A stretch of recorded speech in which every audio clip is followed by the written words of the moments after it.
Hiya, Katie from Good Childs. We're here today at Walsall Leather Museum. We're with David, the assistant curator here, who's going to show us around the museum.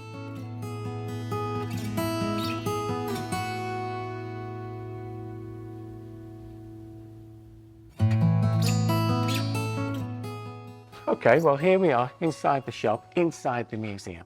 Now the museum is here because Walsall is the leatherworking capital of England and has as many leatherworking factories here as anywhere else in the country and in Europe itself. So here we've got the 1891 factory. Over the years it's been involved in leathercraft in all sorts of ways. It has stories to tell. So here we are in what we call our tannery.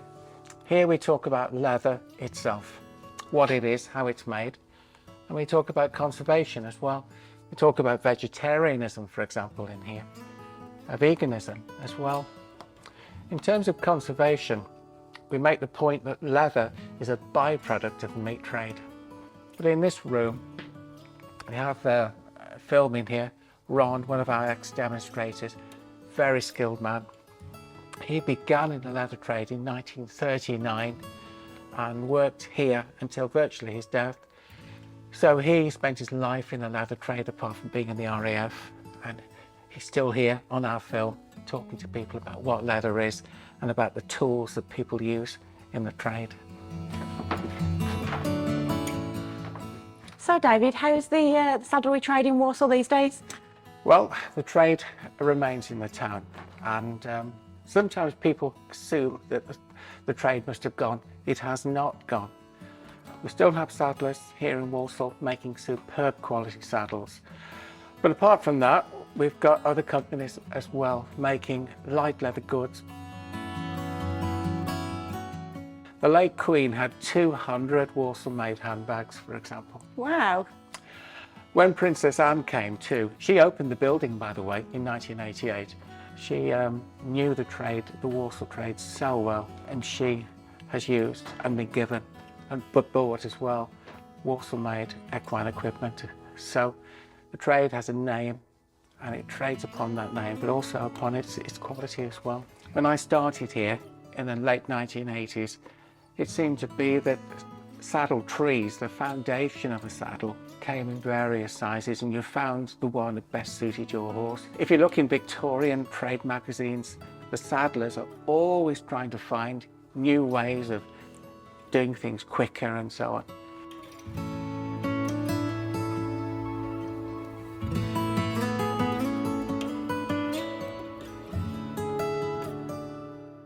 Over the years, people have tried plastic saddles. They have their use, they have their value as well. But nothing is not quite like leather. It breathes, and provided you feed it and look after it, it will go on year after year. Okay, well here we are in the bridal room, and this is where we talk about bridal making. The room is dedicated to activity. We try to have someone in here who can actually demonstrate the skills. In here, children make a dog collar when they come with schools. They all play a part in making the collar. And so in the first part of the museum, we've got showcases, a more traditional display. Within here, we've got activity. And sometimes people can have a go themselves as well. So David, why do we think it's important for the Leather Museum to be here in Walsall? Because Walsall deserves to be celebrated, and Walsall people deserve to be celebrated as well.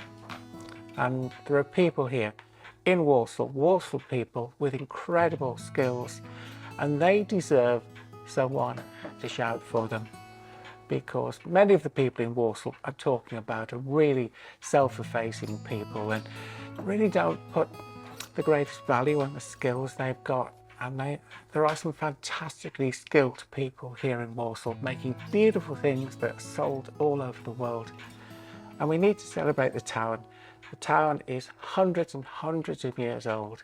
It deserves respect and it deserves recognition. It's a very special place. Thank you, David. We really appreciate that. Thank you.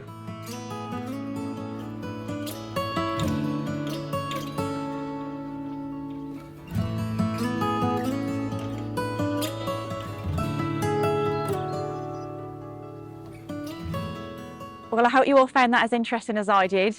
It's great to hear all the heritage that Walsall has and obviously the history in the saddle making. If you are really interested, we've also been to Frankbang Saddlery, which is not far from here, just to show obviously how saddles are made. Keep an eye out for our other videos that we are doing in the area. And if you have a business or a charity that you'd like us to come and have a look at and showcase, please feel free to get in touch.